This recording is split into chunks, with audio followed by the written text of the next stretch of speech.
The standard of the gospel was then fallen, and few to take it up. The generality of ministers and professors both went and conformed so far as to hear the curates, contrary to many points of the Reformation formerly attained, contrary to their covenant engagements, and contrary to their own principles and practice at that same time, scrupling and refusing to keep the bishops' visitations, and to countenance their discipline and power of jurisdiction, because it was required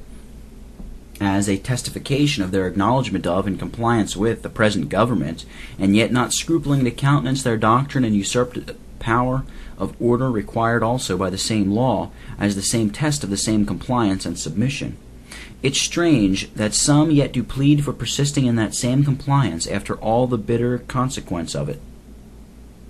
Other ministers lay altogether by in their retired recesses, waiting to see what things would turn to. Others were hopeless, turned farmers and doctors. Others, more wily, stayed at home and preached quietly in ladies' chambers. But the faithful thought that this tyrannical ejection did not, nor could not, unminister them, so as they might not preach the gospel wherever they were, as ambassadors of Christ, but rather found themselves under an indispensable necessity to preach the gospel and witness for the freedom of their ministry, and to make full proof of it in preaching and reason, in preaching in season and out of season, and thereupon,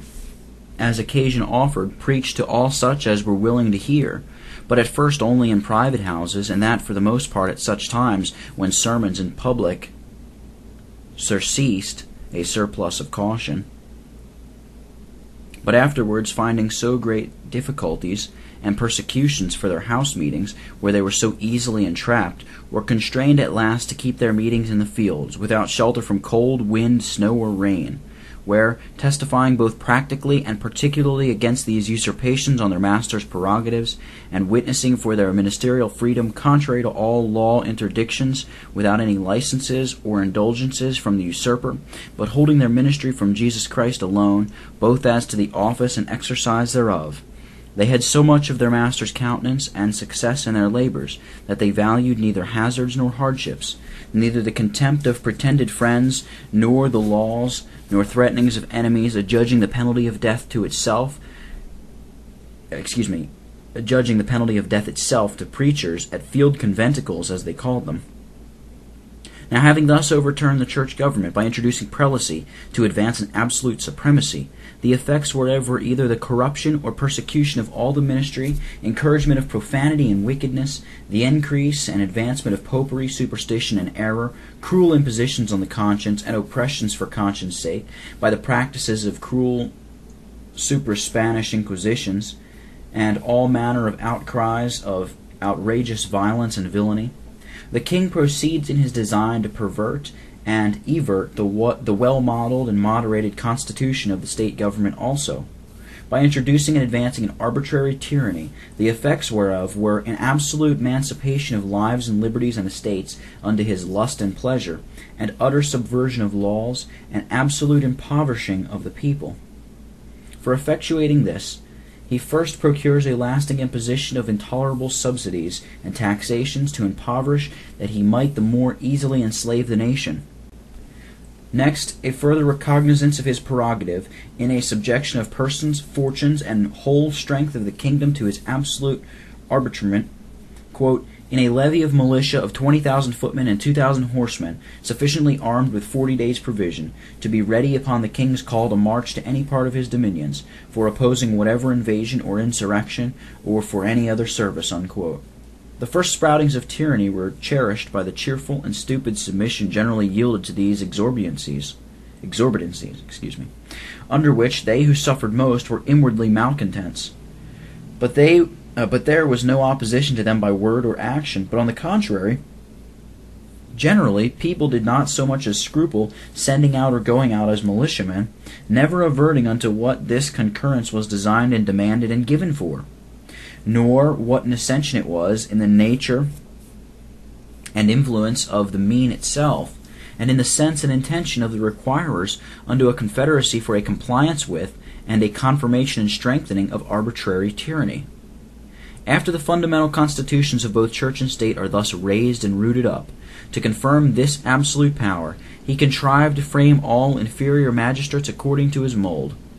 and for this end appointed, that all persons in any public trust or office whatsoever should subscribe a declaration renouncing and abjuring the covenants, whereby perjury was made the chief and indispensable qualification and conditio fine qua non of all that were capable of exercising any power or place in church or state.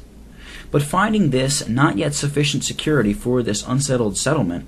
because he well understood that people stood no ways obliged to acknowledge him, but only according to the solemn covenants, being the fundamental conditions whereupon their allegiance was founded, as amongst all people the articles mutually consented betwixt them, and these whom they set over them are the constitute fundamentals of government,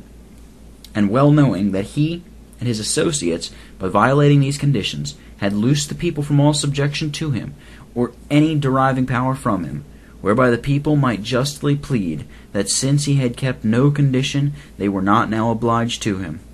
He therefore contrived a new oath of allegiance to be imposed upon all in public trust, both in church and state, wherein they are made to oblige themselves to that boundless breaker of all bonds sacred and civil, and his successors also, without any reciprocal obligation from him to them, or any reserved restriction, limitation, or qualification, as all human authority by God's ordinance must be bounded. Whereby the swearers have by oath homologated the overturning of the very basis of the government, making free people slaves to the subverters thereof, betraying their native brethren and posterity to the lust of tyranny, and have, in effect, as really as if in plain terms affirmed, that whatsoever tyranny shall command or do, either as to the overturning of the work of God, subverting of religion, destroying of liberty, or persecuting all the godly to the utmost extremity, they shall not only stupidly endure it, but actively concur with it, and assist in all this tyranny. Alas, there was no public testimony against this trick to bring people under the yoke of tyranny, except by some who suffered for conscientious refusing it, while many others did take it, thinking to salve the matter by their pitiful quibbling senses of giving Caesar his due. Whereas this Caesar, for whom these loyal allegers plead, is not an ordinary Caesar, but such a Caesar as Nero or Caligula, that if he got his due, it would be in another kind. Strange! Can Presbyterians swear that allegiance which is substituted in the place of the broken and burnt covenant? Or could they swear it to such a person who, having broken and buried the covenant, that he who had sworn it might have another right and allegiance than that of the covenant? Had they then remitted to us all allegiance founded upon the covenant? However, having now prepared and furnished himself with tools so qualified for his purpose in church and state, he prosecutes his persecution with such fervor and fury, rage and revenge, impositions and oppressions, and with armed formed force against the faithful following their duty in a peaceable manner, without the least shadow of contempt even of his abused authority, that at length in the year 1666 a small party were compelled to go to defensive arms, which, whatever was the desire of the court, as it is known how desirous they have been of an insurrection, when they thought themselves sure to suppress it, that they might have a vent for their cruelty, and how one of the brothers hath been heard say that if he might have his wish, he would have them all turn rebels and go to arms. Yet it was no predetermined design of that poor handful. For Sir James Turner, pursuing his cruel orders in Galloway, sent some soldiers to apprehend a poor old man, whom his neighbors compassionating entreated the soldiers to loose him as he lay bound, but were answered with drawn swords, and necessitated to their own defense, in which they relieved the man, and disarmed the soldiers, and further attacked some others oppressing that country, disarming 10 or 12 more, and killing one that made resistance. Whereupon, the country being alarmed, and fearing from sad experience Sir James would certainly avenge this affront upon the whole country without distinction of free and unfree, they gather about 54 horsemen, march to Dumfries, take Sir James Turner prisoner, and disarm the soldiers without any more violence. Being thus by Providence engaged without any hope of retreat, and getting some concurrence of their brethren in the same condition, they came to Lanark, where they renewed the covenant, and thence to Pentland Hills, where by the holy disposal of God they were routed, many killed, and 130 taken prisoners, who were treated so treacherously and truculently as Turks would have blushed to see the like. Hence now, on the one hand, we may see the righteousness of God in leaving that enemy to him, whom we embraced, to make such avowed discoveries of himself without a blush to the world, and to scourge us with scorpions that we nourished and put in his hands. And also how justly at that time he left us into such a damp that the asses we couched under all burdens, and few came out to the help of the Lord against the mighty, drawing them on Meroz's curse, and the blood of their butchered brethren, after we had sat, and seen, and suffered all things civil and sacred to be destroyed in our fight, without resentment. And though the Lord, who called out these worthy patriots who fell at Pentland to such an appearance for his interests, did make a testimony of their hands with acceptance by sufferings, and singularly countenanced them by sealing it with their blood, yet he would not give success nor his presence to the enterprise, but left them in a sort of infatuation, without counsel and conduct, to be a prey to devourers, that by a sad inadvertency they took in the tyrant's interest into the state of the quarrel, which should have warned his people for the future to have stated the quarrel otherwise. Number 2. By this time, and more after, the king gave as many proofs and demonstrations of his being true to Antichrist in the minding all the promises and treaties with him, as he had of his being false to Christ in all his covenanted engagements with his people. For in the same year, 1666, he, with his dear and royal brother the Duke of York, contrived, countenanced, and abetted the burning of London, evident by their employing their guards to hinder the people from saving their own, and to dismiss the incendiaries, the papists, that were taken in the fact. The committee appointed to cognos upon that business traced it so far that they durst go no further unless they would arraign the Duke and charge the King, and yet before this it was enacted as criminal for any to say the King was a papist. But having gained so much of his design in Scotland, where he had established prelacy, advanced tyranny to the height of absoluteness, and his supremacy almost beyond the reach of any additional supply, yet above the Pope's own claim, and had now brought his only opposites, the few faithful witnesses of Christ, to a low pass, he went on by craft as well as cruelty to advance his own in promoting Antichrist's interest.